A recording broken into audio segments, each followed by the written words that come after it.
que Seguridade Social,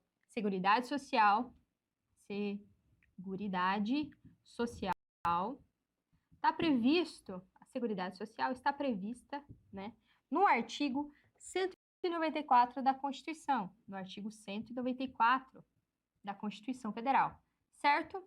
Beleza. Só que já iniciamos as disposições constitucionais. Aqui fala sobre os princípios e os objetivos, né? Princípios, objetivos da Seguridade Social, correto? A Seguridade Social compreende um conjunto integrado de ações, de iniciativa dos poderes públicos e da sociedade destinados a assegurar os direitos relacionados à saúde, previdência e assistência sociais. Continuando aqui, temos o parágrafo único em que fala sobre os princípios, certo, da Seguridade Social, os 7 incisos que fala do 1 ao 7. E seguimos as disposições constitucionais no artigo 195. O artigo 195, que ele vai falar justamente sobre o financiamento da Seguridade Social. O financiamento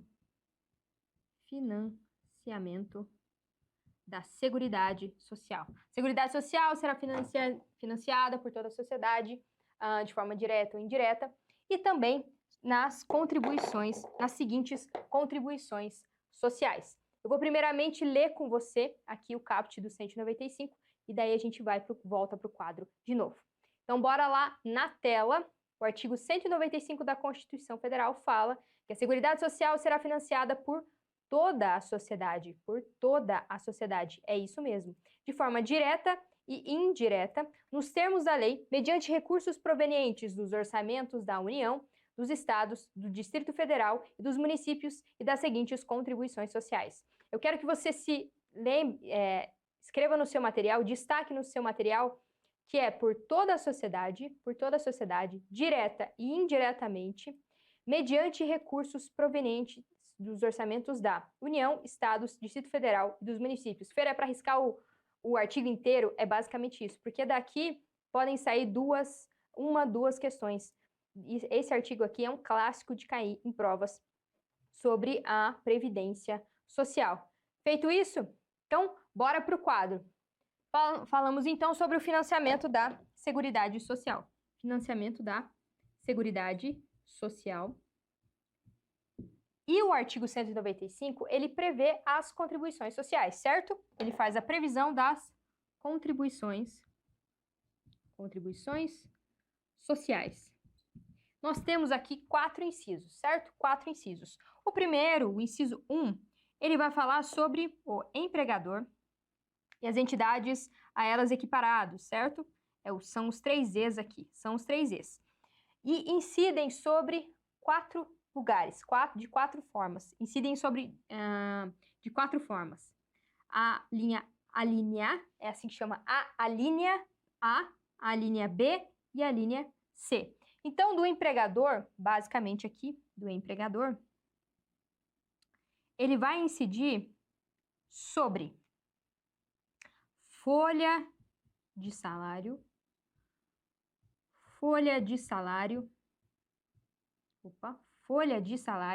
e demais rendimentos,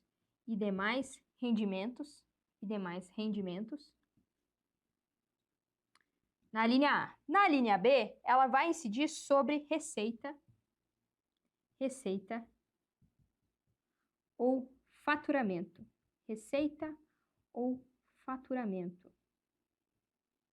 E na linha C, vai incidir sobre o lucro.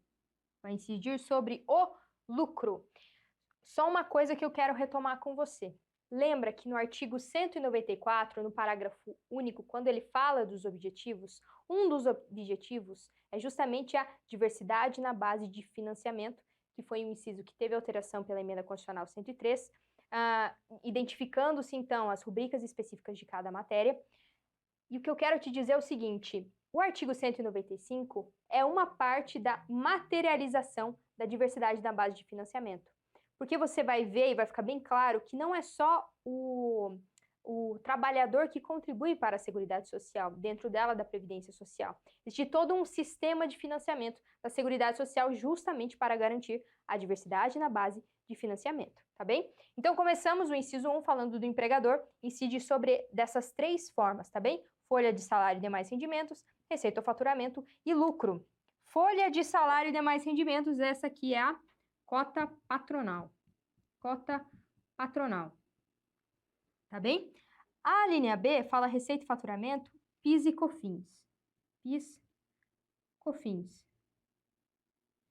E a linha C fala sobre o lucro, tá falando da CSLL.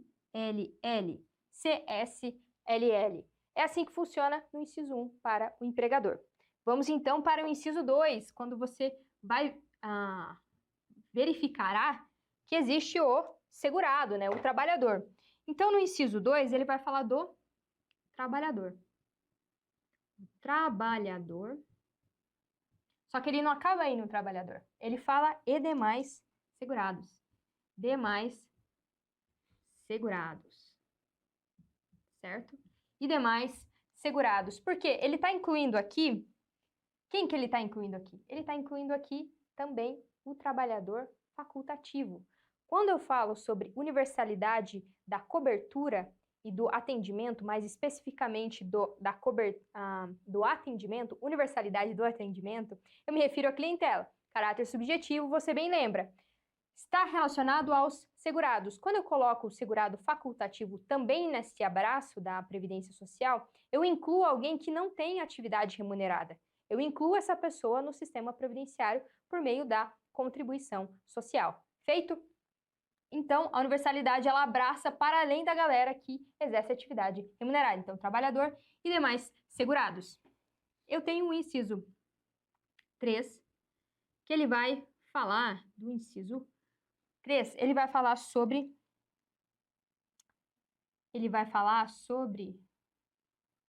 a receita, as receitas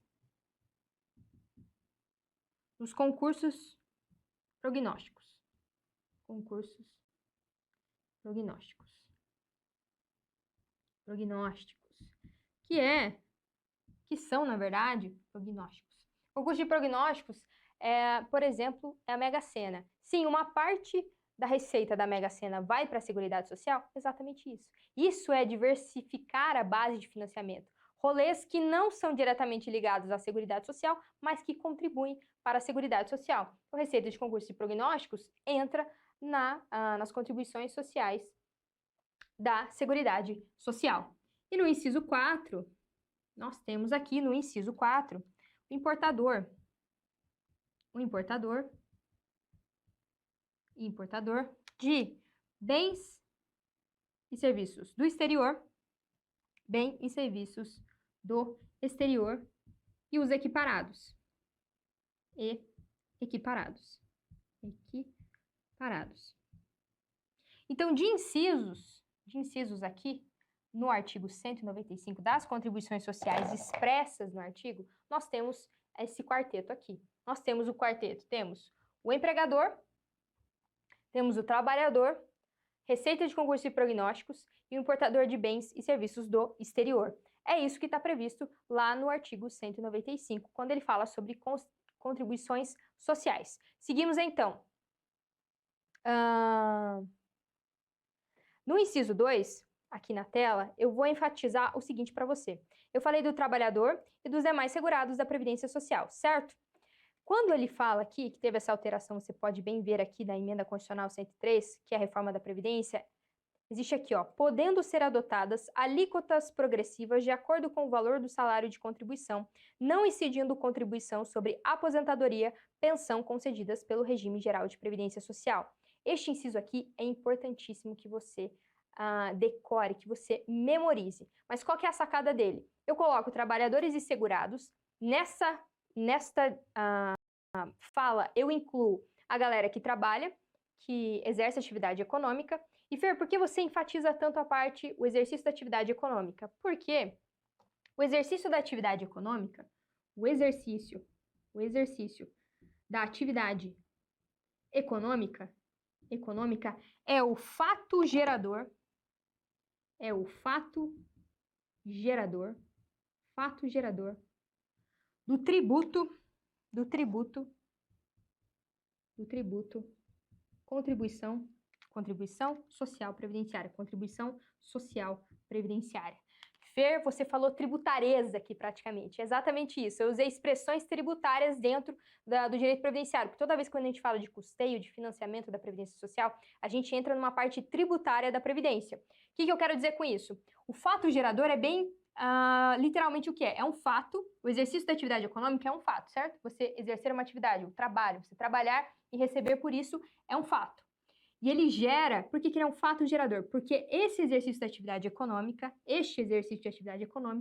gera a obrigação tributária do pagamento da contribuição social previdenciária. É assim que funciona. Por isso que ele chama fato gerador, e ele gera o ônus tributário, a obrigação tributária da contribuição social previdenciária. Por isso que quem exerce atividade remunerada tem o ônus de contribuir para a Previdência Social, de formas diversas. O 195 lista algumas delas. Só que existe o segurado facultativo. Se você já deu uma estudada em previdenciário, está relembrando, mas você que viu agora não tem problema, que começou agora, está tranquilo, por quê? Existe dentro da Previdência Social, da Previdência, dois tipos de segurados. Os segurados obrigatórios, e os facultativos. O facultativo, ele não exerce atividade econômica, mas ele pode contribuir para a Previdência Social? Pode, tranquilo, ele pode contribuir para a Previdência Social justamente por causa da universalidade, do atendimento.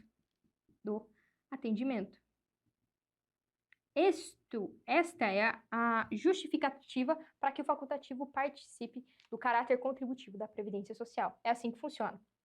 Então, por isso, quando eu falo de fato gerador, a parte tributária, para você entender a sistemática previdenciária, o peso contributivo que ela tem, o caráter contributivo que ela tem. Então, vamos apagar rapidamente e vamos voltar para o 195, porque são extensos parágrafos, mas que são importantíssimos para a compreensão da matéria, também para que você vá super bem na prova. Então, vamos lá. Chegamos ao parágrafo 1º do artigo 195. Ele fala que as receitas dos estados, Distrito Federal e municípios destinadas à Seguridade Social constarão nos seus respectivos orçamentos, não integrando o orçamento da União. Exatamente isso. Essas receitas, Estado, DF e municípios, elas não integram o orçamento da União relacionadas à Seguridade Social. Isso é questão de prova? Isso é questão de prova. Então, memorize. Partimos, então, para o parágrafo 2º, em que diz: a proposta de orçamento da Seguridade Social será elaborada de forma integrada pelos órgãos responsáveis pela saúde, previdência social e assistência social, a Seguridade, tendo em vista as metas e prioridades estabelecidas na LDO, a Lei de Diretrizes Orçamentárias, assegurada a cada um a área de gestão de seus recursos. Feito isso, menos enfatizado esse parágrafo menos enfatizado. Sigamos. No parágrafo 3º diz: a pessoa jurídica em débito com o sistema da Seguridade Social, como estabelecido em lei, não poderá contratar com o poder público, nem dele receber benefícios ou incentivos fiscais ou creditícios. Topíssimo isso aqui. Por quê? Isso é um resguardo do sistema. Imagina que eu estou falando sobre financiamento da Seguridade Social. Beleza? Eu estou nesse bloco da matéria. Eu estou em financiamento da Seguridade Social. Logo, eu não posso, Estado, querer... Não faz o menor sentido uma pessoa jurídica que está devendo para mim que ele tenha incentivos fiscais e creditícios, ou seja, por exemplo, isenções com relação a algum pagamento, ou que ele contrate comigo. Não faz o menor sentido. Essa galera, essa PJ que está em débito, que está devendo para o Estado, não tem direito, é vedada essa vinculação. Por quê? Não faz sentido contratar esse caloteiro do meu sistema, entendeu? Não faz sentido, eu não vou arrumar problema. É como se, imagina, a pessoa jurídica está devendo para mim e eu vou contratar com ela, é pedir para arrumar problema. E eu não quero arrumar problema no meu financiamento, tá bem? Então é basicamente o que esse parágrafo 3º ele diz. Ele protege, na verdade, quando ele está dizendo isso. Os parágrafos agora que entramos, eles falam sobre princípios. Então, todos esses todos esses princípios eu vou bater com vocês no quadro também. Então, bora lá. O parágrafo 4º fala: a lei poderá instituir outras fontes destinadas a garantir a manutenção ou extensão da Seguridade Social. A manutenção ou extensão da Seguridade Social, obedecido o disposto no artigo 154.1. Então, bora lá. Quando o parágrafo 4º ele fala sobre essa possibilidade de outras fontes, você pode pensar o seguinte, que foi eu confesso que quando eu iniciei o estudo nessa parte constitucional da Seguridade Social, a primeira impressão que eu tive foi, cara, eu não acredito que a Constituição teve a cara de pau de prever a possibilidade de aumentar a tributação das pessoas. Entendeu? Porque a primeira impressão parece falar, pô, cara, a lei poderá instituir outras fontes destinadas a garantir a manutenção e extensão da Seguridade Social. Você fala, pô, cara, vai colocar mais tributo goela abaixo das pessoas? Só que calma, a ideia deste parágrafo, ela é genial, só que ela só não é usada. Mas ela é genial. Porque o que acontece? Se eu tenho a possibilidade constitucional de que uma lei crie outras fontes, isso significa que, se der problema na parte estrutural, financeira da Seguridade Social, eu não vou sangrar nos segurados com reformas previdenciárias. Eu não vou fazer isso. Eu vou criar uma lei com outras fontes, ressalvado o 154.1. Por que ele fala do 154.1? Entramos novamente, toda essa parte aqui vai ter viés tributário, tá, galera? É normal esse rolê, é normal. Por quê? Outras fontes, ele fala de outras fontes aqui, por quê? Existem as fontes dos incisos, né? Do inciso do artigo 195 que estávamos falando agora. Só que ele fala, não, eu vou autorizar uma lei criar outras fontes para que eu tenha dinheiro para que a minha receita seja suficiente para a minha despesa, certo? Para a minha despesa. Só que tem uma coisa, eu tenho que preservar o 54.1. Por quê? O 154.1, ele fala sobre a vedação da bitributação. Bitributação. Fer, o que é isso? Você não pode... Lembra que eu falei para você do fato gerador? Antes, porque eu te expliquei do fato gerador da contribuição social. O mesmo fato gerador, ele não pode ser tributado mais de uma vez. Se eu tributei uma vez, eu não posso tributar novamente, porque isso é dito como bitributação. Isso é vedado no país. Então, isso não pode. Então, eu poderia criar outras fontes de outros fatos geradores que eu pudesse arrecadar tributos suficientes para resguardar a Seguridade Social. Uma ideia, para que você tenha uma noção como isso poderia acontecer, seria uma nova criação de uma CPMF. Eu criaria um tributo temporário, eu alivio a minha receita, dou conta da minha despesa e daí suspendo de novo. A CPMF é um exemplo do parágrafo 4º? Não, porque a CPMF foi criada por emenda constitucional. Ela não foi criada com base nesse parágrafo, tá bem? Mas uma estrutura muito próxima dela poderia ser criada com base nesse parágrafo? Sim. Então, por exemplo, dizendo que o sistema é deficitário, ele não dá conta, que é déficit. A receita é menor e a despesa é maior. Isso é um sistema deficitário, certo? Ele tem o déficit, ele apresenta déficit. Ele está negativado. O que acontece? Eu crio um tributo provisório, alivio isso aqui, equilibro isso aqui, e daí paro de cobrar esse tributo. Só que o que normalmente acontece? Vem novas reformas previdenciárias, diminui os valores, por exemplo, de benefícios previdenciários, corta, sangra no segurado, por isso a expressão que eu usei, ao invés de, por exemplo, utilizar esse parágrafo 4º. É assim que funciona, tá bem?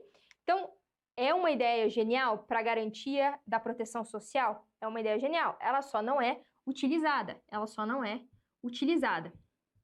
Então, vamos seguir com as minhas indignações aqui com relação ao sistema, mas vamos seguir aqui no parágrafo 5º. Ele fala sobre nenhum benefício ou serviço da Seguridade Social poderá ser criado, majorado ou estendido sem a correspondente fonte de custeio. Qual princípio é esse? Este princípio fala sobre a pré-existência da fonte de custeio. O que eu quero que você se atente para grifar esse parágrafo 5º? que ele fala sobre benefícios e serviços. Primeiro, benefícios e serviços. Já aconteceu de, por exemplo, a alternativa da questão colocar só benefícios, somente benefícios, ou somente benefícios excluídos dos serviços. Não, fala sobre benefícios e serviços. E outra coisa, ele fala sobre criar, majorar ou estender. Para você lembrar mais fácil, eu coloquei esse mnemônico crime aqui, tá? Criar, majorar e estender para a pré-existência da fonte de custeio. E lembra outra coisa, a fonte de custeio, ela é total. Tá bem? Beleza? Você quer criar um benefício previdenciário? Tá tudo bem. Você quer criar, majorar e estender? Topíssimo. Eu, Estado, não sou contra isso, mas só me fala de onde você vai tirar a grana. Basicamente, esse princípio diz isso. Então, a pré-existência da fonte de custeio total é justamente para que o meu financiamento fique saudável, você pode criar, majorar e estender. Só me fala de onde você vai tirar, tá bem? Para que a receita seja suficiente para a despesa e continue com equilíbrio financeiro a Seguridade Social. Beleza? Seguimos, então, o parágrafo 6º. O parágrafo 6º, vamos lá na tela de novo com vocês. O parágrafo 6º do artigo 195, ele fala que as contribuições sociais de que trata este artigo, ou seja, aquelas do empregador, do trabalhador, dos concursos e prognósticos e também do importador, ela só poderá ser exigida após decorridos 90 dias da data da publicação da lei, que as houver instituído ou modificado, não se lhes aplicando o disposto no 150, inciso 3b. Fer? Que rolê que é esse? Este também é um princípio genial que ele fala sobre, é o princípio da noventena. Ele tem vários nomes, na verdade, né? Da noventena, ele pode ser da anterioridade mitigada,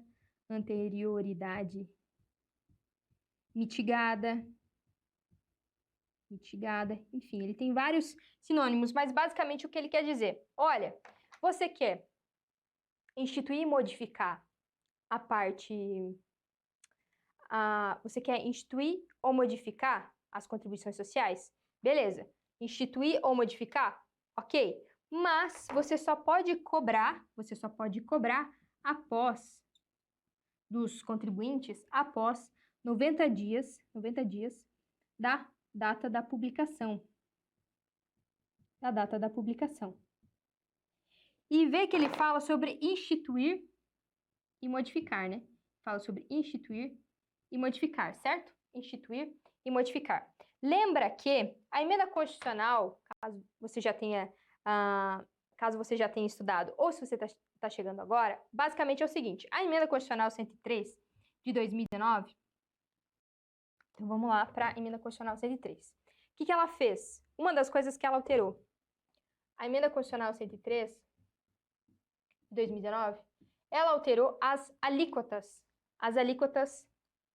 que são as porcentagens das contribuições do empregado, empregador doméstico, empregado doméstico e do trabalhador avulso, que antes eram alíquotas de 8%, 9% e 11%, certo? Só que a emenda constitucional, ela alterou essas alíquotas e elas passaram a ser de 7,5%, 9%, 12% e 14%. 7,5%, 9% e 14%, certo? Esta mudança aqui, modificação, instituição, ela ocorreu da seguinte forma. A emenda constitucional, ela passou a valer dia 13/11 de 2019. Ela entrou em vigor aqui 13/11 de 2019, certo? Só que estas alíquotas progressivas, elas só começaram a ser exigidas dos segurados em 1º de março de 2020. 1º de março de 2020, respeitando exatamente o princípio da noventena ou da anterioridade mitigada, quando ele diz que só eu posso cobrar essas contribuições sociais após 90 dias da data da publicação. Aqui passou um pouquinho mais até, certo? Mas após 90 dias. Significa que são 90 dias necessariamente? Não, ele fala após, ele usa o termo aqui após 90 dias. Passou os 90 dias, tá liberado? Tá liberado. Precisa ser necessariamente 90 dias? Tipo, 90º dia, aí tem que começar o 91º. Não, não é assim que funciona. É após 90 dias está liberado. Aqui passou um pouquinho mais tranquilamente, certo? Então, as alíquotas foram alteradas, teve a modificação das contribuições sociais dos trabalhadores, dos empregados, empregados domésticos, trabalhadores avulsos, e ela só passou a ser exigida desses trabalhadores em 1º de março de 2020, justamente por causa do princípio da noventena. Feito isso, então bora continuar aqui os princípios. Na tela temos o parágrafo 7º do artigo 195, que diz o seguinte: ele fala sobre: são isentas de contribuições para a Seguridade Social as entidades beneficentes de assistência social que atendam às exigências estabelecidas em lei. Topíssimo essa aqui. É importante você grifar aqui entidades beneficentes e a isenção delas, tá bem? Só que elas têm que atender às exigências legislativas. Vou enfatizar com você o parágrafo 8º. Por quê? O produtor, o parceiro, o meeiro e o arrendatário rurais e o pescador artesanal, eles são o que nós chamamos de segurados especiais. E os segurados especiais têm uma forma contributiva, uma forma de contribuição para o sistema da Seguridade Social diferenciado. Então, olha lá. Esses segurados e os seus respectivos cônjuges que exerçam suas atividades em regime de economia familiar, sem empregados permanentes, contribuirão para o sistema da Seguridade Social mediante aplicação de uma alíquota sobre o resultado da comercialização da produção e farão jus aos benefícios nos termos da lei. O que ele está dizendo aqui? Se o segurado especial tem uma estrutura de arrecadação de atividade diferente, baseada na comercialização da produção dele, eu não posso fazer uma exigência de contribuições assim como um trabalhador, um empregado doméstico ou um trabalhador avulso. Logo, as contribuições do segurado especial, elas serão nessa alíquota aqui, alíquota sobre o resultado da comercialização da produção. Este parágrafo importantíssimo para o seu estudo. Vamos lá para o 9º. As contribuições sociais previstas no inciso 1 do caput deste artigo poderão ter alíquotas diferenciadas em razão da atividade econômica. Vamos para o 10º. A lei definirá os critérios de transferência de recursos para o Sistema Único de Saúde e ações de assistência social, União, Estados, DF, municípios, e dos Estados para os municípios, observada a respectiva contrapartida de recursos. Seguimos o 11, ele também foi alterado pela Emenda Constitucional 103. Ele fala o seguinte: são vedados a moratória e o parcelamento no prazo superior a 60 meses e, na forma da lei complementar, a remissão e a anistia das contribuições sociais de que trata a linha A do inciso 1 e inciso 2 do caput. Basicamente, o que ele está querendo dizer? Pode parcelar? Pode parcelar, mas o parcelamento tem que ter um limite. E a Emenda Constitucional veio justamente esclarecer esse limite sobre o parcelamento e também sobre a forma como, na verdade, a vedação da remissão e anistia nas contribuições sociais. É o perdão dessas contribuições sociais devidas, tá bem? O inciso 12 fala basicamente sobre as incidências também, não cumulativas. O 13 foi revogado. E o 14, que eu vou enfatizar com você também agora, fala sobre, que foi alterado pela Emenda Constitucional 103, que o segurado somente terá, olha isso daqui, isso aqui é questão top para cair na sua prova. O segurado somente terá reconhecida como tempo de contribuição ao regime geral de previdência social a competência cuja contribuição seja igual ou superior à contribuição mínima mensal exigida para a sua categoria, assegurado o agrupamento de contribuições. O que ele quer dizer com isso aqui? Vamos lá para o quadro, parágrafo 14. O parágrafo 14, isso aqui vai dar muito pano para manga para uma galera para se aposentar. Por quê? Ele está dizendo o seguinte, ó, sabe aquela contribuição? Eu só vou entender que essa contribuição vale para tempo de contribuição,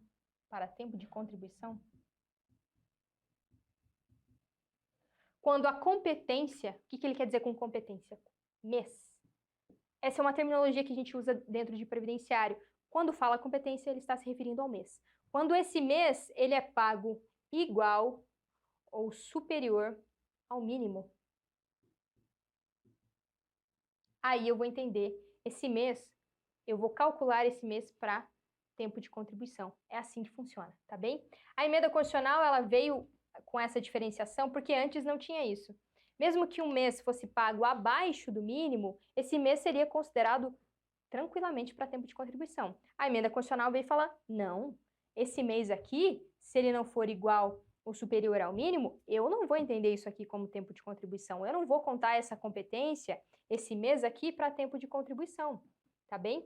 Só que ele fala, ressalvado a possibilidade de agrupamento. O que é agrupamento? Por exemplo, você teve um mês aqui que você pagou meio salário, contribuiu sobre meio salário, teve outro mês que você contribuiu também sobre meio salário, o que é agrupar?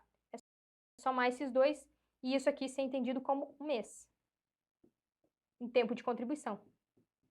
É assim que funciona. Isso aqui seria uma forma de agrupamento. Então, ele fala assim, olha, eu não vou considerar, mas eu te dou a possibilidade de, por exemplo, agrupar contribuições. Esse aqui seria um exemplo de agrupamento. É a somatória aqui de contribuições para que entre para o cálculo de tempo de contribuição.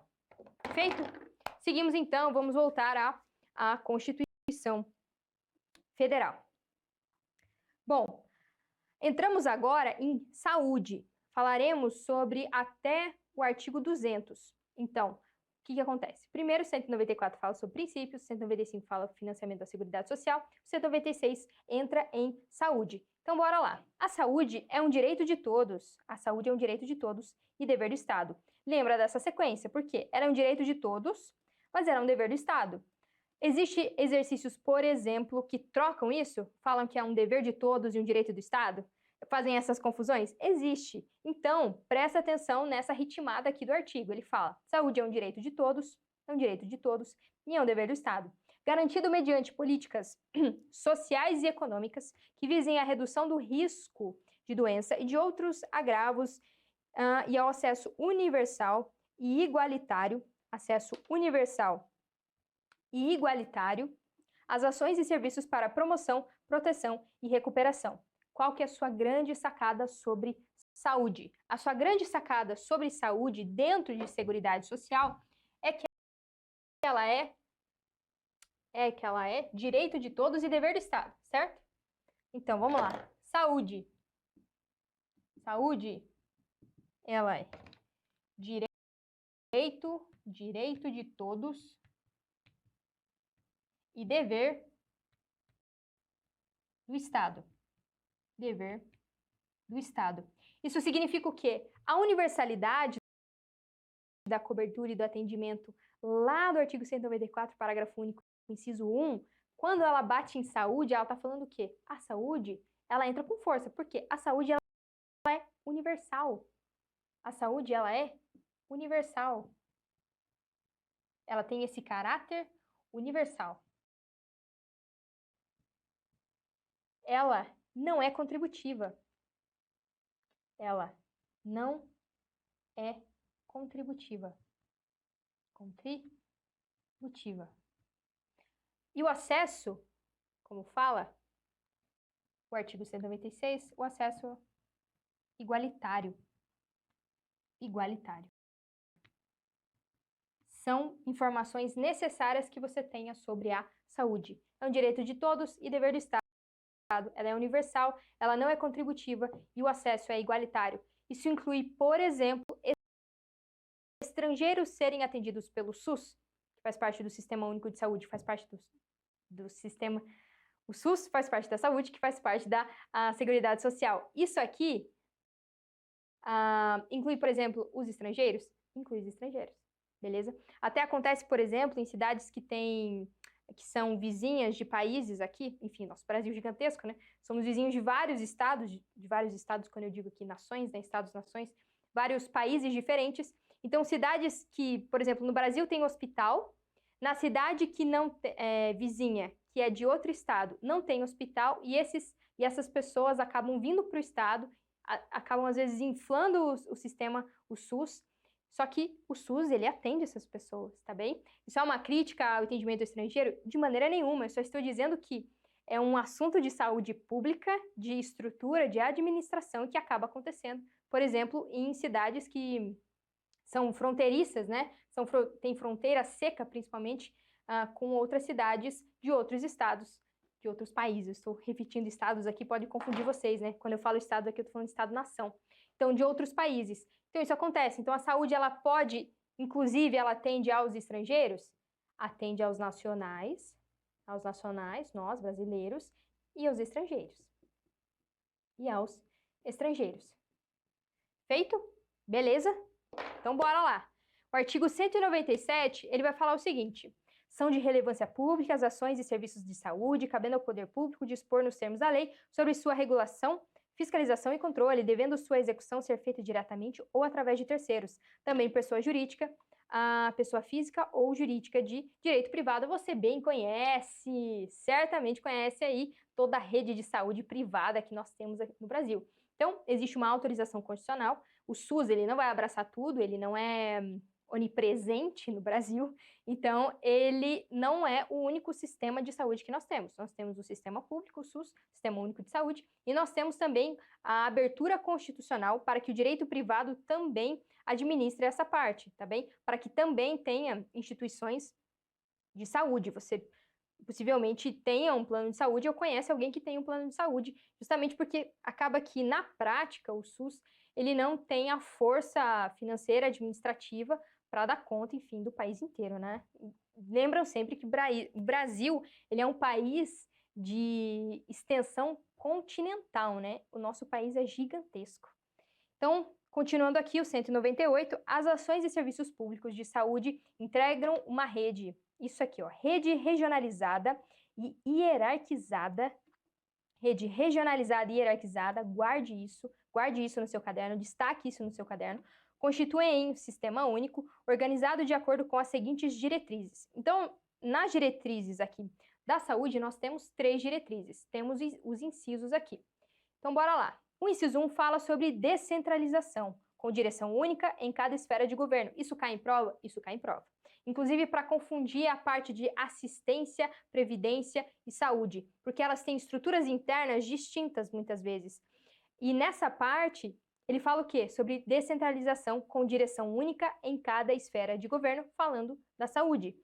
O inciso 2 fala de atendimento integral com prioridade para atividades preventivas. Sim, vejam só, constitucionalmente, o SUS não é para apagar o fogo, é para que ele para que ele preveja o incêndio e seja preventivo com relação ao incêndio. Mas o que acaba acontecendo? A estrutura do SUS, ele acaba entrando na parte de apagar o fogo ali, na parte que a doença já está instalada, nessa parte de consequência. Mas, na verdade, ele tem prioridade para atividades preventivas. Olha que louco! Então, guarda o que está na Constituição, não muitas vezes o que você vê na prática, porque a sua prova vai ser baseada nas disposições constitucionais também. Continuando aqui, ele fala assim, com prioridade nas atividades preventivas, sem prejuízo dos serviços assistenciais. E o 3 fala sobre participação da comunidade. Show!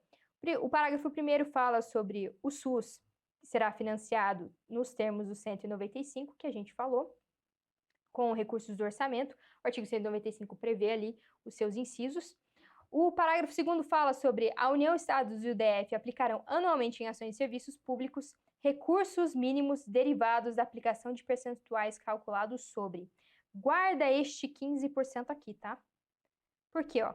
A União, Estado, DF e municípios aplicarão anualmente em ações e serviços públicos recursos mínimos derivados da aplicação de percentuais calculados sobre, no caso da União, a receita corrente líquida do respectivo exercício financeiro, não podendo ser inferior a 15%, ou seja, uma garantia aí de 15% relacionado à saúde, Feito? Seguimos aqui, então.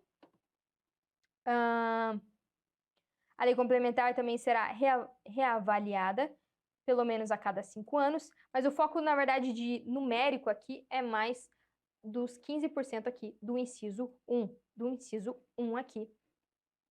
Seguimos, então. Fala sobre os gestores locais do Sistema Único de Saúde, que eles podem admitir agentes comunitários. Seguimos os parágrafos aqui. Eu vou enfatizar o artigo 199, que ele fala, como eu já comentei com você antes, da possibilidade do direito privado, né, de entidades privadas entrarem na parte de assistência de saúde. Então, o artigo 199, o caput dele, que esse aqui é o caput dele, ele fala sobre Assistência à saúde é livre à iniciativa privada. O que ele está falando? Assistência à saúde, a forma de assistir à saúde, ela é livre à iniciativa privada. A iniciativa privada está tem a possibilidade de conceder serviços dentro da assistência de saúde. É isso que ele está falando, tá bem? Seguindo, então, ele vai trabalhar, logicamente, de uma forma complementar. O parágrafo fala: as instituições privadas poderão participar de forma complementar do SUS, segundo diretrizes destes, mediante contrato de direito público ou convênio, tendo preferência às entidades filantrópicas e às sem fins lucrativos. Seguimos, então. O 200, ele fala o seguinte: o 200 fala sobre o Sistema Único de Saúde, que compete exatamente às suas atribuições. Eu vou enfatizar com vocês, por conta da pandemia, na verdade, o inciso 1. Porque uma das competências do SUS é justamente controlar e fiscalizar procedimentos, produtos, substâncias de interesse para a saúde, participar da produção de medicamentos, equipamentos imunobiológicos, hemoderivados e outros insumos, tá bem? Eu vou enfatizar isso por conta da pandemia, a parte de vacinação, toda a parte de médica pública relacionada ao SUS. Feito isso, chegamos no 200, então, a parte ali, entramos em financiamento da Seguridade Social, passamos para a saúde. É isso? Eu espero que tenha ficado claro e um abraço.